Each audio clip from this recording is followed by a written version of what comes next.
Sheffield United will face Man City in their third game of the season this Sunday at Bramall Lane. This will be our toughest test so far of the season, with Man City being the best team in Europe and favourites to win the league fourth time in a row. And obviously they won the treble last year, so this will be in no way an easy game for us. We're going to start off looking at some head-to-heads.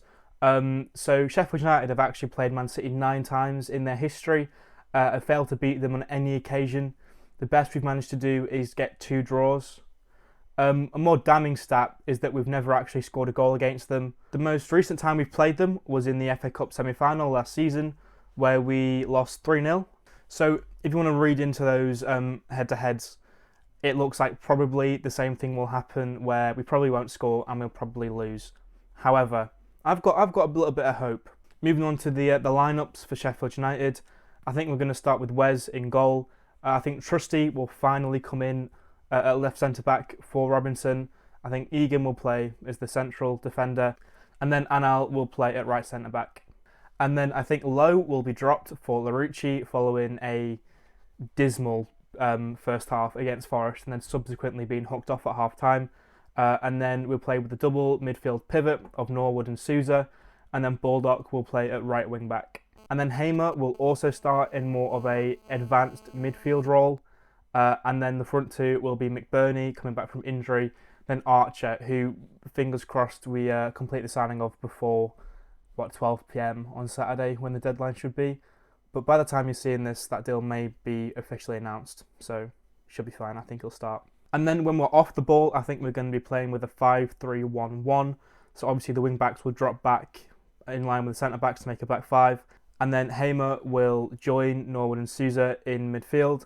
And then McBurnie and Archer will be looking to press where they can, sort of how we see Ozzola and Traore play together. Basically just trying to prevent the back four of Man City just holding on to the ball too much, trying to make them actually play so we have a good chance of winning the ball back. And then moving on to how we're going to play in possession, I think it's going to be sort of a 3-4-2-1 almost. I think we're going to be playing with a central striker in McBurnie and then 2 sort of wingers / attacking midfield hybrids playing behind him. We sort of saw the origins of this against Forest, where Hamer and Traore were sort of playing off of Ozzola, and I think we're going to see the same thing here, except they'll be playing off McBurnie, and then Archer will obviously be in for Traore. And then moving on to Man City's lineup, I think they're going to be unchanged from their 1-0 win over Newcastle last week. So Edison in goal, Gvardiol at left back, Diaz and Akanji, their centre backs, Walker at right back, then Kovacic and Rodri in a sort of double pivot in midfield, and then Grealish, Alvarez and Foden playing behind Haaland. I mean, look, that's a fantastic starting lineup. It's probably the best starting 11 in world football right now. So this will be a very difficult game for us to get anything from. I mean, playing Man City will be the hardest fixture of everyone's season in the Premier League, so it's nothing mental to say that this is going to be a very difficult game for us as well. And also there's a chance that Bernardo Silva will be back for this game, who is just one of the best sort of attacking midfielders / wings in the world.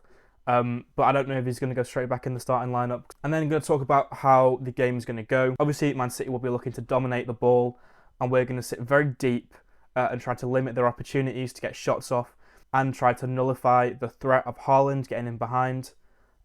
As we saw when Man City played Newcastle, this can be a somewhat effective approach to the games to keep him low scoring and minimise chances, especially for Haaland, who's Man City's danger man, scored 36 goals in 36 league games last season, just like an absolute monster. But with the quality of Man City's players, I mean, Alvarez's goal against Newcastle was sensational, and that isn't a chance where any defender can do anything about that really. That's just the quality they have at their disposal. And then we're just going to be looking to counter wherever we possibly can. So McBurnie is going to be the outball sort of like target man who's backing into Man City defenders, trying to get the ball to his feet or to his head, because he wins everything in the air, doesn't he? And then try to lay the ball off to one of Hamer or Archer to try and create something. Just trying to use a bit of pace to get in behind Man City because they play with such a high line when they're in possession. But this may not be very effective because we know that Man City have got so much pace in their defence. You look at Kyle Walker even, who was, still the quickest player in the Premier League or one of.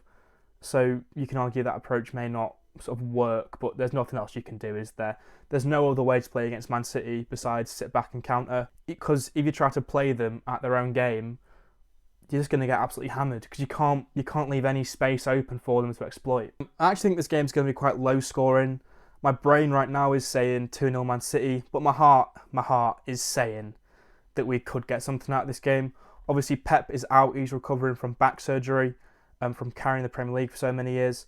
So he actually won't be able to manage in this game. And then add on to that Bramall Lane's going to be absolutely rocking for this one. I actually think we could get a draw.